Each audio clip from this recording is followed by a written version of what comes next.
dross and remove all your impurities. I will restore your judges as in days of old, your counselors as the beginning. Afterward, you will be called the city of righteousness, the faithful city. Zion will be redeemed with justice, her penitent ones with righteousness.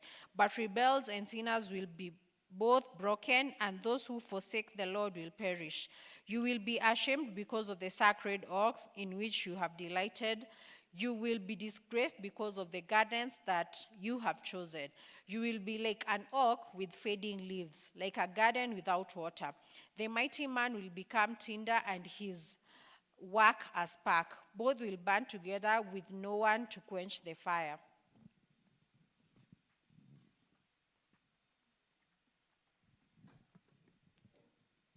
Noel, chapter 2. This is what Isaiah, son of Amos, saw concerning Judah and Jerusalem.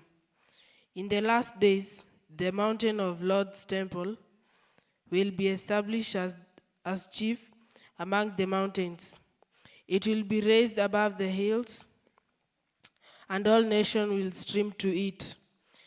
Many peoples will come and say, "Come, let us go up to the mountain of the Lord, to the house of the God of Jacob. He will teach us his ways, so that we may walk in his paths." The law will go out from Zion, the word of the Lord from Jerusalem. He will judge between the nations and will settle disputes for many people. They will beat their swords into plowshares and their spears into pruning hooks. Nation will not take up sword against nation, nor will they train for war anymore. Come, O house of Jacob, let us walk in the light of the Lord. You have abandoned your people, the house of Jacob. They are full of superstitions from the east.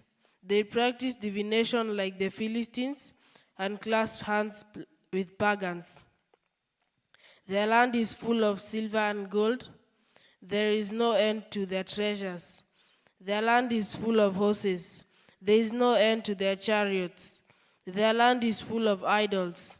They bow down to the work of their hands, to what their fingers have made. So man will be brought low and mankind humbled. Do not forgive them. Go into the rocks, hide into the ground from the dread of the Lord and the splendor of his majesty. The eyes of the arrogant man will be humbled, and the pride of men brought low. The Lord alone will be exalted in that day. The Lord Almighty has a day in store for all the proud and lofty, for all that is exalted, and they will be humbled. For all the cedars in Lebanon, tall and lofty, all the oaks of Bashan, for all the towering mountains and all the high hills, for every lofty tower and every fortified wall, for every trading ship and every stately vessel. The arrogance of man will be brought low, the pride of men humbled. The Lord alone will be exalted in that day, and the idols will totally disappear. Men will flee to caves in the rocks and to holes in the ground from dread of the Lord and the splendor of his majesty. When he rises to shake the earth, in that day, men will throw away the rodents and bats, their idols of silver and idols of gold, which they made to worship. They will flee to caverns in the rocks and the overhanging crags from dread of the Lord and the splendor of his majesty. When he rises to shake the earth, stop trusting in man, who has but a breath in his nostrils. Of what account is he?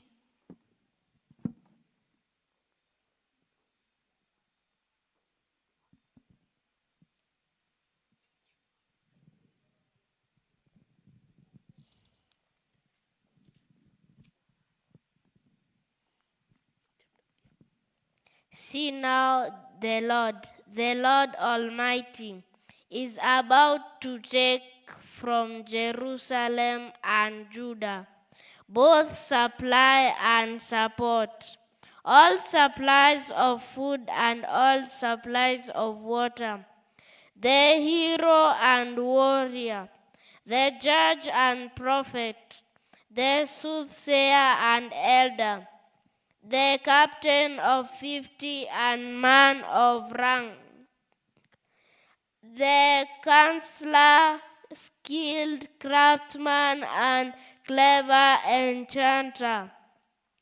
I will make boys their officials. Mere children will govern them.